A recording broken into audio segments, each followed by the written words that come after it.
வேதத்தில் ஆண்டவராகிய இயேசு கிறிஸ்துவை குறித்து படிக்கும் பொழுது, இயேசு கிறிஸ்துவும் சீஷர்களும் அக்கறைக்கு ஒரு பயணத்தை மேற்கொள்கிறார்கள். அவர்கள் பயணத்தை மேற்கொள்ளும் பொழுது இயேசு கிறிஸ்து சீஷர்களிடத்தில் சொன்ன ஒரு வார்த்தை உண்டு. அக்கறைக்கு போவோம் வாருங்கள் என்று ஒரு அழைப்பை கொடுத்து ஆண்டவர் அந்த பயணத்திலே கொண்டு செல்கிறார்கள். நம்ம வாழ்க்கையில கூட ஆண்டவர் பலவிதமான அழைப்பு, நான் உங்களை இந்த இடத்திற்கு கொண்டு போவேன், இந்த வாக்கு தத்தங்களை நிறைவேற்றுவேன்.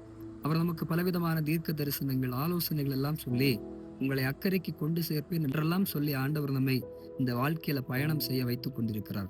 ஆனால் இந்த பயணத்தினுடைய நடுவுல திடீரென்று எதிர்பார்க்காத அலைகள் அடிக்கிறது, போராட்டம் வருகிறது, பிரச்சனைகள், படகை மூழ்கடிக்கத்தக்கதான அலைகளும் தண்ணீர்களும் அந்த படகுக்குள்ளாக வந்தது.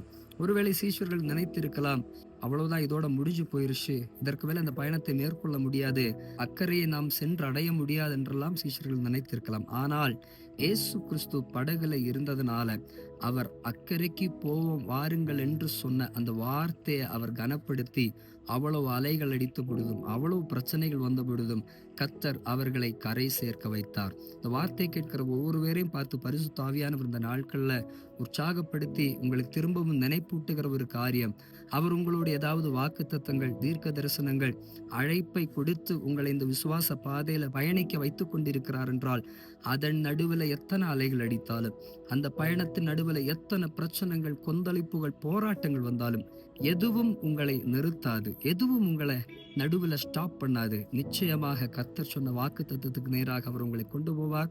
அவர் சொன்ன அக்கறை தேசத்தை நீங்கள் பார்ப்பீர்கள். அதனால கவலைப்படாதீங்க. இன்றைக்கு பார்க்கிற போராட்டம், பிரச்சனை, வியாதி, சோர்வுகள் எதுவா இருந்தாலும் nothing can stop you in between the journey. தைரியமாக முன்னேறுங்க. கர்த்தர் அற்புதமாக உங்களை நடத்துவார். God bless you.